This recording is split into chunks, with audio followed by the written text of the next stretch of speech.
hardest, toughest thing about boxing is when I go home and I feel like I've stopped a fight too soon. And I will cry now if I think about it very much. It is extremely emotional when you allow a fighter to take one too many punches, that it makes it very difficult for me to even talk. I have to agree with you on that. It's almost like you've lost a child. I mean, it's a terrible, terrible feeling in my gut. Yeah. And I think what people don't understand is the pressures that we are under, okay? You stop a fight too soon, you stop it too late, okay? You affect a guy's career. I mean, you stop a fight too soon and he's, a contender. What does he got to do? 3, 4 more fights? Take 500, 600, 700 more punches to get back to that position again, to put food on the table for his family? I mean, you're impacting his ability to live, to provide for his family. There's a lot that goes into it instead of just going in and people think all we do is count to 10 and wave a guy off. Uh-huh. One thing I always tell a person who wants to become a referee or young referees, I always ask them this question: are you done being a fan? Because for me, I can no longer be a fan. I'm a referee. I'm not a boxing fan. And when I watch fights, I'm critiquing the referee. I'm not really watching the fight. I'm looking at the referee, seeing how he's doing. And I will not be a boxing fan until I give up refereeing. Yeah. And how does the criticism of the fans affect your job in the ring? Because many times you're put to blame for many things, many actions, many stoppages, or is that something that you have to deal with? I might jump in on that. When you assign officials, there's a ton of pressure on whether you're a judge or whether you're a referee. And I think when you're assigning them, this all comes into your evaluation. Is the referee fair within his judgment? Does he know the rules? Can he handle the pressure of making the call? Can he handle the pressure of the fans? Can he handle the pressure of all of this? And it all comes down to one thing. You have to have confidence in the referee you assign, and does he have common sense? Because most of the things he does in the ring falls under common sense if he doesn't let his ego or self-importance get in the way. Should a referee know how to box? To perform in the ring, to, get out of the way, to be safer, to do a better job? Is boxing training something considered for a referee? Well, go ahead. Tom, let me jump into that. Sure. That's a real subject for me. And I've found that when you use ex-fighters, they think as a fighter in the ring and outside of the ring. Mm. If you use them as a judge, they usually don't make a good decision as working as a judge, because they're seeing the reactions of a fighter, they're thinking as a fighter, they're throwing punches as a fighter. As a referee, I think there's some advantage for them to know when a fighter is hurt, he can work out of it. And I think it might be an advantage for the referee. I don't know what these referees think, but coming out of into being a judge, most of them don't work well. Mm-hmm. I was a boxer for about 4 years, and I thought it was pretty good until I started training with some pros. Then I realized I was terrible. Do I think that helped me as a referee? Honestly, I do not. I think I learned more watching fights. I think if I were a judge, I would be a better referee. Just opposite what Duane said. But I don't think my boxing makes me a better referee, other than the fact that I can commiserate better before and after. But during the fight, it's all focus, concentration, anticipation, knowledge, position, energy, sight, reaction, and those things you don't. You might be a good fighter because you have those, but I don't think it's required to be a fighter to have those either. Mm-hmm. Vic? My feeling is that in order to be a good referee, you should spend as much time in the ring as you possibly can. I personally would go to the gymnasium in the town where I live and handle sparring sessions between boxers. And I think that is very, very important because it just keeps you up to tune as to what to look for, how to handle a potential foul, and preparing yourself for the next assignment that you receive.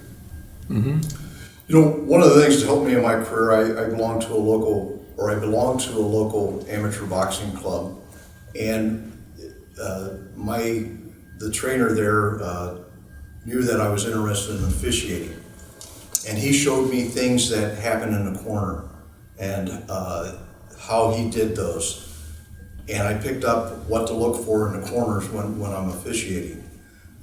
As a member of the amateur boxing club, learning how to throw the punches that a boxer uses and how he moves gave me a little bit of an insight of what to expect in the ring. But like Jay and Vic have said, one of the things that really helped me was going to the local boxing gyms, and a really formidable boxer took me under his wing and took me into the ring during a sparring session and showed me how he was elbowing, how he could elbow the other fighter, but also how he could elbow me and push me out of the way, and how he could navigate his opponent out of my eyesight. And I learned so much from that guy in that sparring session. I was really beat up after it was done, but it was really a great lesson. But to be a boxer, I agree with Duane. I've seen that too. It seems as though they become in the mind of that boxer rather than the referee. Tommy? Yeah, I'd have to agree with that as well. I work with some referees that are ex-boxers, very good amateur ex-boxers that could have gone pro, and they do. They have the mindset of a fighter when they're in there instead of an official. Speaking for myself, I've never did anything in boxing as far as fighting amateur, never strapped on a pair of gloves, never competed at any level in boxing. But what I was very fortunate with was finding 3 very good mentors that I knew I could learn from, went through the amateur experience as an official, leaned on my mentors for training, and then that never stops. I get out of the ring, and there's 2 people I make phone calls to. If they're not at the arena, if they're at the arena, we talk immediately that night. If they're not at the arena, they'll watch the tape for me, and we'll pick it apart. And it's constant self-evaluation. So to answer your question, do you have to be a fighter, or does being an ex-fighter make you better? I don't think so. Self-evaluation is a really big point. I agree with you 100%. And the other point that Tom brought up, I think, is perhaps the most important thing that you have to have in order to become a good referee is a mentor. And I was blessed, like Tom. I had a very good mentor in my background that if it wasn't for him, I never would have achieved what I've achieved. Yeah. Does anybody, he mentioned earlier, does anybody worry about the crowd? No, I don't pay no attention to them. I called balls and strikes for 25 years. I'm deaf when it comes to a crowd. Yeah. I was a terrible umpire. The one thing I think that we have available to us today is modern day technology, and Frank touched upon it briefly with regards to the use of video. Well, yeah, that was one of the questions that you could talk about now. Well, do you agree with the instant replay to review the actions that you might have missed? Yes, well now modernly they have what in some jurisdictions in the state of Nevada, they have what is called the RO, Ringside Official. And the Ringside Official, which Jay has done a very, very good job at it. That is, they are now able, because of modern technology, to have a video screen ringside. Mm-hmm. And then if something occurs, automatically the RO can contact the truck where they have all the monitors and ask them for a replay at a certain point, and they can identify. We had a situation where a fellow was cut, and I could have sworn it was due to either a headbutt or a punch, whatever it was at the time. And Jay came up and said, "You may want to run that again." Ran it again and found out absolutely no, it was due to the opposite. Yeah. And so modern day technology is going to be used more and more now to make it boxing even more safe, boxing more fair. I think all five of us sitting here agree that we are on the crusade of fairness. And I think instant replay brings fairness into the game. Yeah. Several years ago, we were in Miami for the WBC convention, and during our seminar, I posed a question: do we currently use instant replay in boxing? And everyone said no. And I said, that's wrong. Or I said, do we have instant replay? And everybody said no. And I said, well, that's wrong. We do have it. We're not using it. Unfortunately, the media is using it. So we need to step up in progress, and we have to learn how we can use video replay to our advantage, to our needs. Again, like Duane said, to make it a fair fight. What do you Yeah, think, Doc? because I've been in fights where something happens, and then they play the replay on the screens for the fans, for the audience, but the people in the ring can't see it, and they go, oh, wow, and they see something that maybe the referee couldn't see, because obviously with the action, maybe they turn and you cannot see the punch that is from the other side of the head. But We had a great example of that 2 weeks ago in Oklahoma. There was a knockdown that was missed that was called a legal knockdown, and they replayed it in between rounds, realized that it was a wrong call, made the right call. It was done in under a minute, and it didn't have any effect on the fight. We got the call the right way. So it's what's best for boxing. It's going to make it fair. Yeah. And just like any sport, we got to evolve with times. Yeah. I mean, if the technology's there, you got to evolve, and you got to be willing to use it. And it's about perfecting that technology then and making it very efficient. But I think it's good for boxing. I think instant replay is an extra tool for the referee. It's one of his resources that makes him better and corrects anything that he couldn't see. yeah, The best thing it does is it ensures that the right person gets credit for the action. It's great Yeah. point. Great point. And guess what? It's not written about 2 days, 3 days later. They're still talking about it because it was corrected that night. And it's not a controversy. Anything that we could take any kind of controversy away from our sport is the best. Last Friday, I did 3 of them, and we Yeah. changed it. yeah. Because the life of a boxer is in the referee's hands, right? His life, his career, his ability to make money for his family.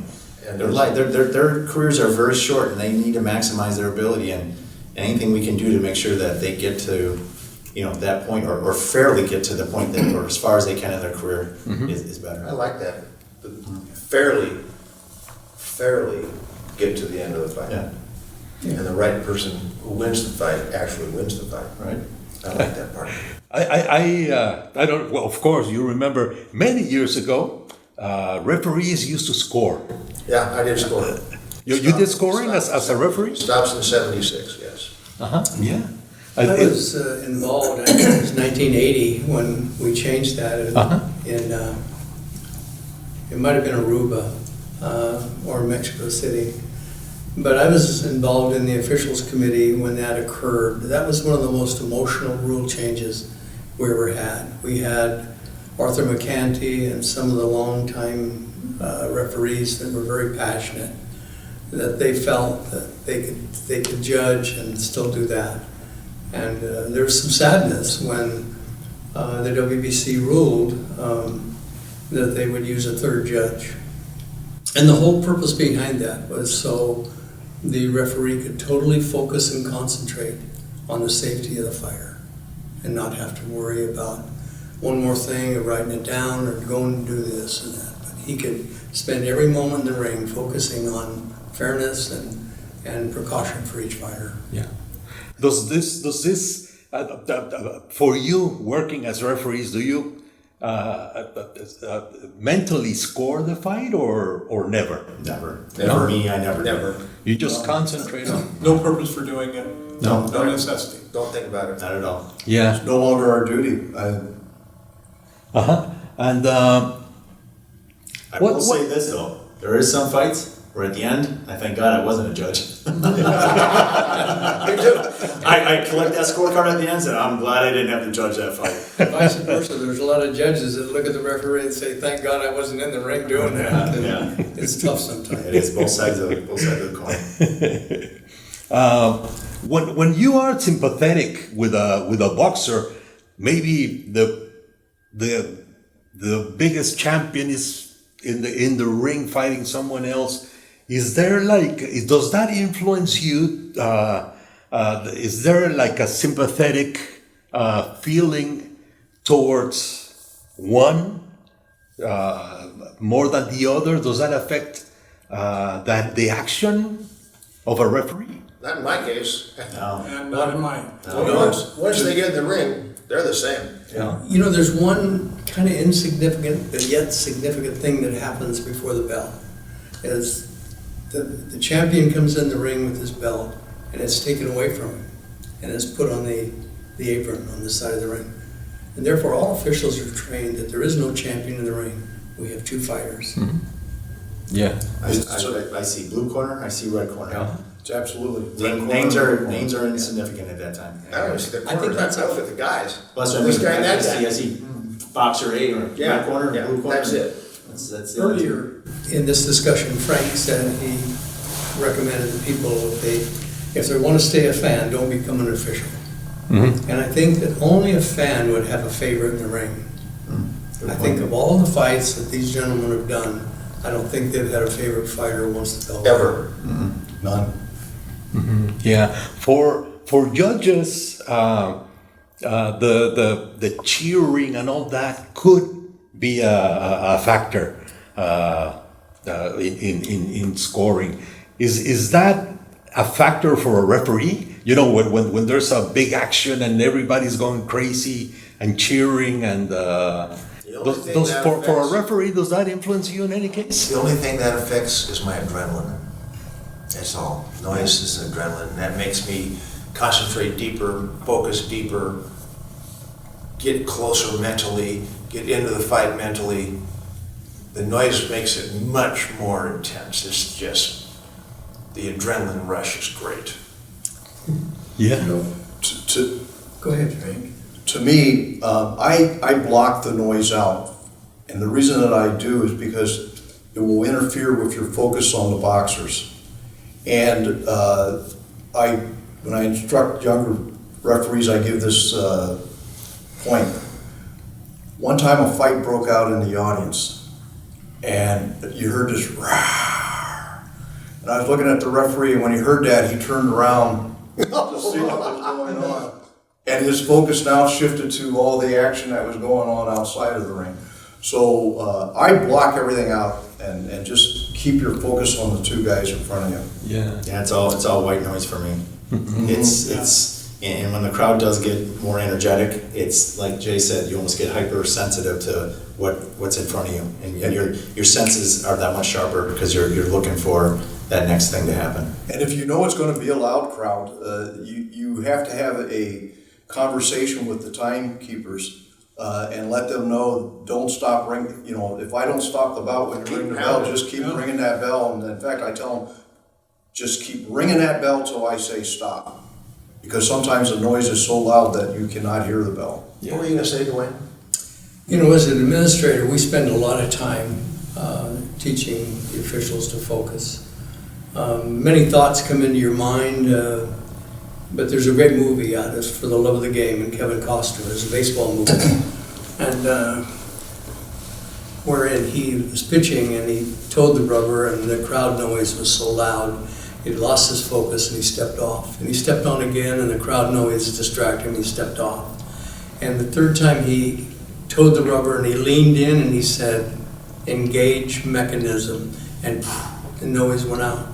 And I think that these four and the real world-class officials have the ability to engage the mechanism and not hear the crowd. You may hear the crowd, but it doesn't affect you because your thinking is focused on the one thing. Yeah. Is there, I mean, of course, there's a physical training. Is there, I mean, and to this point, is there like a mental training? Just through experience. Because you can't, I can't train him, I can't train anybody to feel what you learn to feel through experience. It's just through experience that I believe. Rick? I'm in agreement with that. Through the years, I have developed a greater degree of concentration on what is going on in that ring, and a greater confidence on how to handle the situation in the ring. So I just think with that, you learn, you improve, you keep improving. Right. I developed a routine, and part of that routine is prior to the bout to take a legal pad of paper and I write down anything that I think could happen wrong in the ring, from maybe the lights going out to someone running into the ring, and then I write down what I would do, and then I review it, and I really focus on that. And my wife one time told me, I don't like you the day of the fight. And I said, why? And she said, you're just like in your own little world. And it is. As we've all said before, we cannot emphasize it enough. We have that boxer's life and his career in our hands, and it's nothing that we can take lightly. And it's not a joke, it's real life. And so I have a little routine that I follow throughout that day, and that's what's helped me get through mentally. Tom? I'll double down on that. The routine is key. I heard Vic earlier talk about his uniform and what he does with his uniform the day of a fight. I'm sure you have your routines, and you just told yours. For me, it's 100% routine. I've got to get to the event 2 hours before my call time. I want to be the first one in the arena. I want to see that empty arena. I want to look at that ring, and for me, that's where my focus starts to come in. I've got notes, and you bring a legal pad and you write down, but I've got notes that I carry in my WBC bag, and I have to read those, an hour. I'll pick an area up in the crowd, up in the stands, sit by myself, and I go through these scenarios that have happened. And what it does is it brings it back to the front of your brain, and that's where your focus, and that's where I find my focus for the day. That day of a fight, I have nothing else planned that day, and I go through it. That day, I can't be bothered with anything. There's gas in the car. The tires are fine. I know I'm going to get to the venue okay, but everybody knows, leave me alone. I'm not going to go get groceries. I'm not going to help you, move your furniture that day. That day is dedicated to boxing and my focus. Duane's working on the thing, updating the pocket reminder for the referees that we've been working on here in a week. And not only do I carry the pocket reminder with me, but I also have my own personal pocket reminder along with that. And when I'm sitting at ringside or in the back before the bout, I'm constantly reviewing that. But I wanted to say that one of the reasons that we do this is to minimize risk. And we need to do that in order to minimize risk that nothing happens wrong. Yeah, it's like the boxer gets in the zone that day. Exactly. So Same thing for an official. We're in the zone long before we get there. It was interesting to hear Jimmy today and talking about how he filters things down and how he mentally prepares. Wasn't that just like Same us? thing, it's identical. Yeah. And have you ever seen Jimmy at the event? He's all by himself. Yeah. He's looking at his notes. He's talking to himself. He's going through his speech because he's getting that zone. And that's exactly what I know what we go through. I kind of felt like him. Yeah. I was talking to Yeah. I watched him prepare, and I've been in fights in foreign countries, and Jimmy and I would bump into each other in the morning, and he'd go his way and I'd go my way, because I wanted to walk alone and he wanted to walk alone.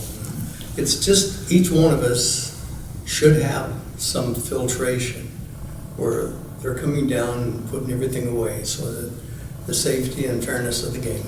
I'll go even a step further. And this is how maybe a little lunatic dying a little bit. First fight I ever did, the first event I ever did, 3 hours before the event, I had a BLT, fries, and a Diet Coke. I had 3 fights that night, 2 stoppages that were right on point, and the 3rd fight went to distance.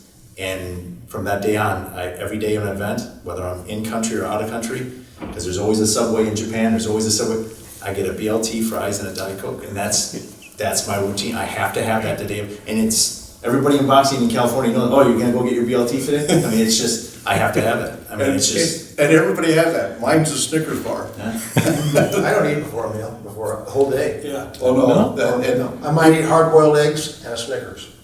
Yeah. 2 hard-boiled eggs, that's all. Yeah, I'm because doing. there's these rituals that are part of getting in the zone. Absolutely. Yeah. David Sutherland has to have a cheese bacon burger at Hard Rock. Yeah. So this is funny. You got any more questions In on that? Atlanta, there was having his cheese bacon burger before. Also, Mauricio asked Jimmy if he ever had how do you say, a bathroom? A bath emergency or something like that in the ring. Yeah. Has that ever happened to you? Because, I mean, that That's funny you happens. ask. I'll tell you, not in the ring, but I had a fight where I had the main event. And I recall this fight. What's that? It was at the MGM. Remember? Yes, and I do. And so I'm sitting there waiting fight after fight after fight. They either, if there was a knockout, then they just didn't do anything to make up the rounds that were lost. Sure. It just went on and on. And finally, the fight before mine, I decided maybe I better go to the bathroom. You know, maybe I'd just be safe about it. It was like around the 8th round or something. So I left and I went, and I had to wait in line for a second because there was a couple of guys ahead of me, but they went through, and then I used the bathroom. While I was in the bathroom, all of a sudden I heard music. And I went, music? What is it? I go out the door, I come around the corner, and I look. The ring was filled with the ring girls, the 2 fighters, the officials, the announcer, and it was like being in a scary movie for me. And I am trying to get through the crowd. I finally get to the crowd, and I come through the ropes, came up, and looked, and the camera's on, and your referee, Vic Drakulich, is as close you could ever get. Never make that mistake again. I was in the ring waiting for you. Were you really? Yes, I was. Okay. Bennett told me to get up there in case you had a heart attack or something. No, that was Keith. Okay, well, whoever it was, Yeah. I got in the ring because we thought you were gone. Oh, it was like I said. We searched the locker rooms. Really? Yes. It was just one of those things. I'll tell you, it goes back to routine. So the fight before my fight, before that fight gets in the ring, I usually hit the restroom, just in case there is a first round knockout. So I think the worst thing that can happen to the referee in the ring, and this has happened to me, and I really don't know how I got through it. But we were doing a fight at Holy Redeemer, which was like the Blue Horizon, with the balcony that comes over, no windows, no ventilation, hot July, summer, about 90% humidity, the TV lights, and you're in the ring, and it's a soft, mushy ring, and you pull a cramp. Whoa. I don't know if you've ever had a cramp in the ring. Wow. And you really have to block it out. I mean, it was so hard to block it out. My toes are curled underneath my foot. But that's the worst thing I had happen to me as a referee. Hydration. Go ahead. And is a referee evaluated for his performance, and who evaluates a referee? well, I think Duane is probably the best evaluator of referees. In Nevada, I'm the review officer, replay officer, or official, and I do that when I'm not refereeing, which I haven't done for a while. But other than that, it's usually somebody in administration, because referees aren't supposed to criticize one another anywhere, in public or in private. So not many people in Nevada get criticized except by the executive director of the athletic commission. Yeah. yeah, for us in the state of California, it's our executive officer. Yeah, he has I think it's a 20-point checklist that he goes down, and you get that a couple times a year. Yeah, because you know. He was, as Duane will tell you what you did wrong, and thankfully, otherwise you don't know very sometimes when you screw up. And trust me, over 50 years of doing this, 55 as an amateur and pro, I've learned more from what he told me than anything else.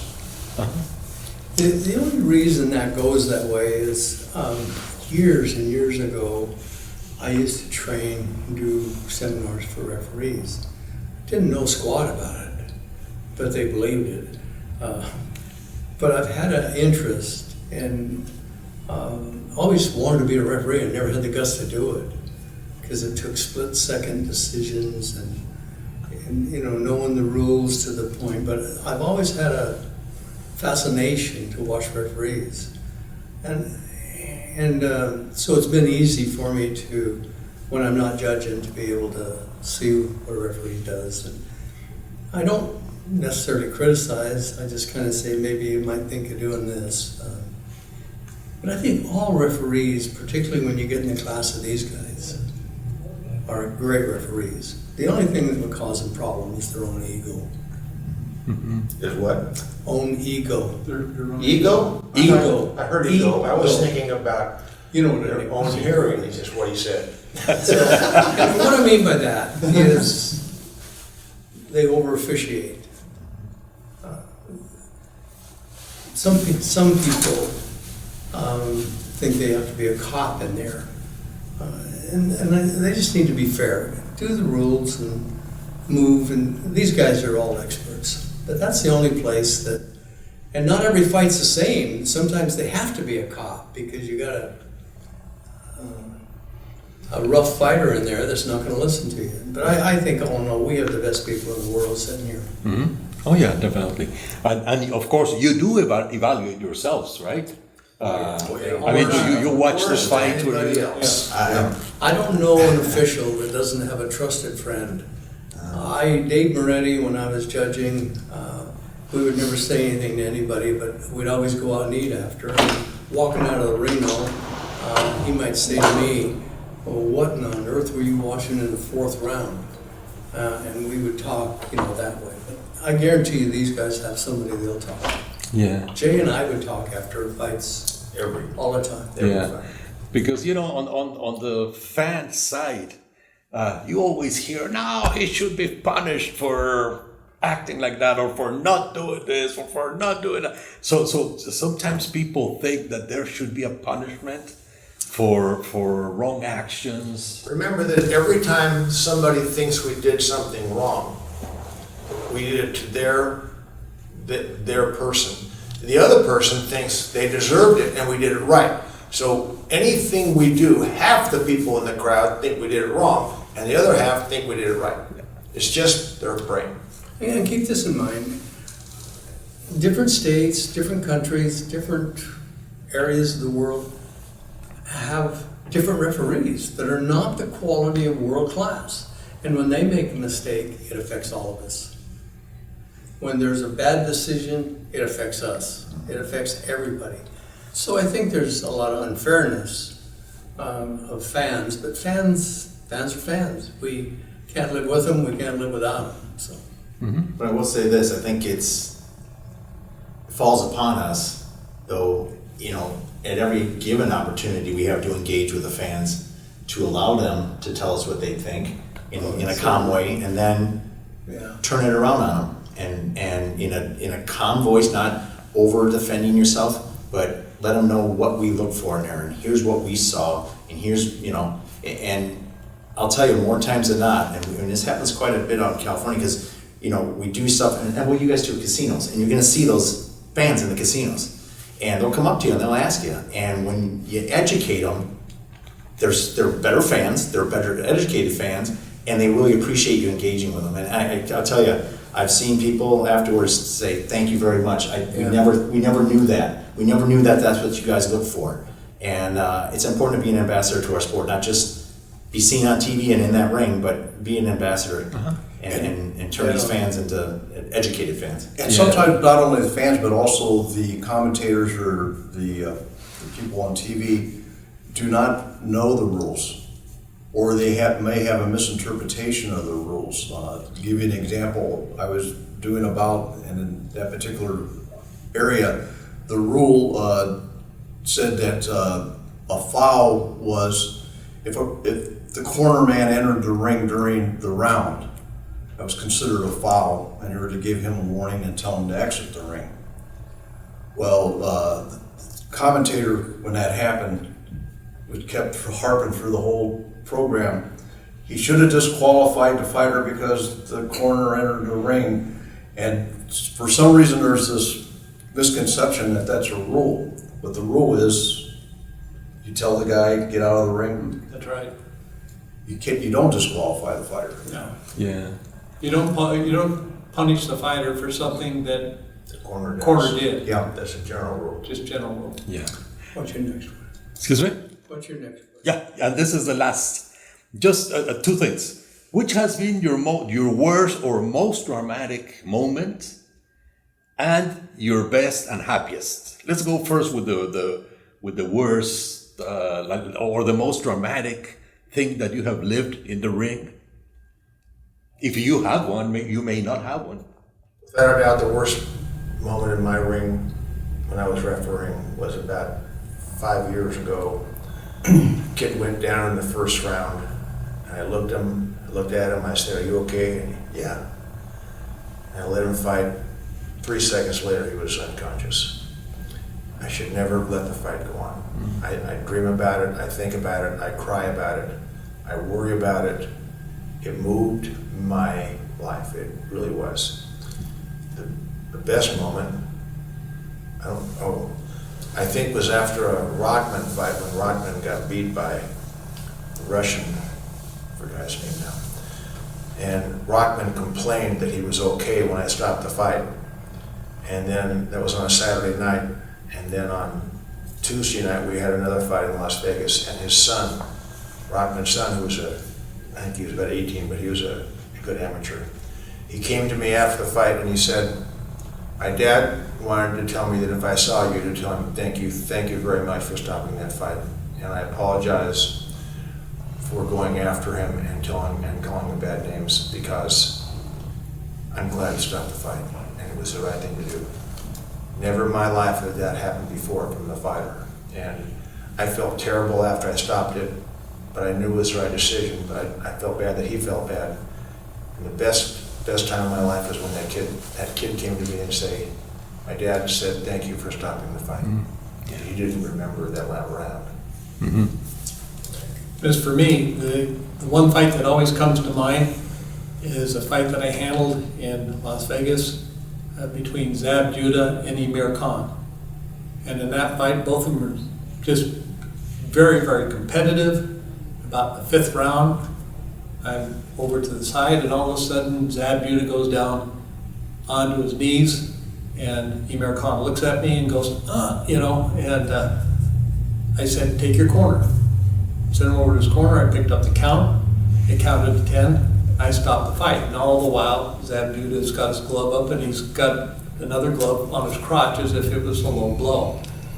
And what it wasn't so much what I saw, which I didn't see. I didn't see a low blow, and I was on the opposite side of where the punch was thrown. I had a lady get into the ring and criticize me. I think she was a relative. And then I had another fellow get in the ring and said, "They pay you to make calls like that?" And I said, "They sure do. Now back off or you're going to be ejected out of this ring." Well, in any event, I go to pick up the scorecards. And as I'm picking them up, I'm looking up at the Big replay. big replay screen. And it was a perfect liver shot. It was the best call. But for that, about 20 seconds, it's like my heart was in my throat. And fortunately, I made the right decision and I stuck with it. And I constantly remember that fight and think about it all the time. So. The one bout that keeps coming back to me, it was on a Tuesday night fight card. The boxer was hit really hard and he went down hard. And it was one of these things where I wasn't even going to do the count. I was just automatically going to wave it off, and I actually started my motion. And at that moment, the boxer jumped up and he was ready to compete. So instead of going, then I went 3, 4, and I did my count, checked him out, he's okay, gave the command to box. Well, we finished the bout. Well, after the bout was over, I sat down with my mentor, and mentors are so important. And he referee, and he's seen what happened, and he said to me, "Frank, it looked like you were going to stop the fight when the guy went down." And I said, "I was, but wow, did you see him jump up? boy, I'm glad I didn't call him out. I mean, the fight would have been over, but he was able to finish and did well. And my mentor said, give me your license, I'm gonna tear it up. He said, you don't deserve to be a referee. And I says, what? He said, you broke the number one rule. You're trained to know when to stop a fight. And your brain told you to stop that fight when he went down and you didn't do it. You don't deserve to be a referee. And you never did it again. I never did it again, ever. It takes everybody one time for that. And so when your brain tells you, there's no second thought. It's automatic. And you follow through with what your brain tells you. One of the proudest moments was I stopped a bout where the boxer he was in the fight, but he just, for some reason, he was just taking too much punishment. But it wasn't the type of punishment where you would say, time to stop the bout. But again, my brain said stop the bout, and I stepped in and I said, you know what, the fight's over. And I knew I was right because the boxer didn't complain. He just gave me one of these on the back with his glove. And I thought, you know what, I better walk the guy to the corner. And I walked to the guy in the corner and he sat down and the corner's yelling at me, and this and that, but the boxer didn't say anything. Well, the next morning, I walked down into the hotel lobby and we were staying at different hotels. And as I come down the hotel lobby, I look out the window and I see the guy's wife standing outside the hotel. And I thought, oh boy, she's gonna give me a mouthful. And I walked outside the hotel lobby and she comes up and she says, I wanna thank you for stopping the bout when you did. And she said, I knew he could have went on, but it was over. And I was worried about him because he had told me before the bout that he wasn't going to lose unless he died in the ring. So she said, I want to thank you. This is his last bout, and we're going to go home. Tom, Well, I'll tell you, I don't have anything where I really feel terrible about something that happened in the ring, but if I have to go back, and I know Duane's going to know this fight, it was about 3 years ago, and it was a Golden Boy show, and I had a champion in there that I ended up stopping a fight in the 12th round on the champion. He was ahead on all scorecards. He had been knocked down earlier in the fight. This is the Acosta fight. And in that last round, he took a shot that just froze him. And my instincts was I had to jump in there because this kid's head was sitting out here and it had a target on it. And as I jumped in, his opponent, and there's a beautiful shot, the cameraman sent me a picture, a beautiful shot where he's looking like this and you see every vein in his arm just ready to tee off on this guy's head. And I'll tell you, I got a lot of criticism that night. I got a lot of criticism through the media for the next week, and it bugs you. It does, because you're thinking, here's a champion, I just took the title away from him potentially. This kid needed a home run and he hit the home run. And, I analyzed that fight and watched it backwards and forward. The silver lining is you had half the media thought it was a terrible stoppage, half the media thought it was a great stoppage. Sanctioning body was happy with the stoppage, but it still bugs you because here you had that champion who was ahead on all scorecards. But we don't know scorecards, and I'm glad we don't know the scorecards because we shouldn't. We got to react to what's happening in that. So that's a fight that I still go back to. That if I could have done it a little bit different, I certainly would have done it a little bit different. But something that I really enjoyed, I should say, or I was really happy with, was I actually had to go back to an amateur fight. I was doing a California State Golden Gloves, and it was the final night. This kid made it to the finals. I knew him very, very well because he was actually an amateur official, but he was fine. He was doing well, and he was getting his butt handed to him, and he got stung a couple times, and I stopped him up against the ropes, and the crowd went nuts because they were all there to see him, and I stopped that fight, and all he kept saying afterwards, after it was all over, is, I thought you were my friend. I thought you were my friend. 2 weeks later, he showed up to an amateur event, and he said, my dad showed me the video. you were my friend that night. You stopped. He goes, I had no idea all that happened. He goes, I didn't know what happened. When you stopped me, I had no idea everything that happened before that because I couldn't remember anything. He goes, you were my friend that night. And he goes, You'll never get that again. Never get it again. And it's the same thing with that Rockman fight. Yeah. In my whole 50 years of doing this professionally, that's the only time anybody ever thanked me. Yeah, he thanked me, and it was 2 weeks later after he saw the video, and he said, "You were my friend that night." So that's a great feeling. Yeah.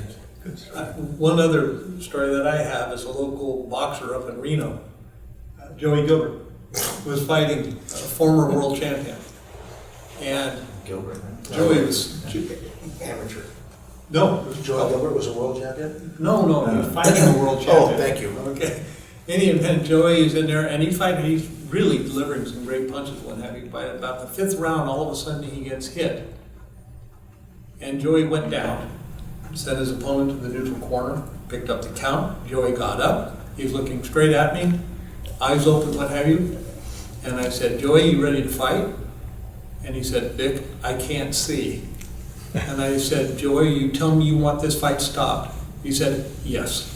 End of story. But if you looked at him and the way he was looking at me, you would have thought for sure that he was ready to carry on with that fight. He himself told me, no, Vic, I can't see. Stop it. So.